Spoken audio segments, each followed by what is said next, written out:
In front of me is Poco C65, and today I would like to show you how you can delete a password saved in Google Passwords Manager. Firstly, open Settings and scroll all the way down right away. Then select Google section.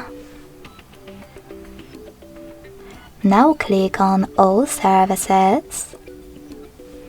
Tap on Autofill, Autofill with Google, and Google Password Manager. Following that, click on one of your passwords that you wish to remove and enter your current login method.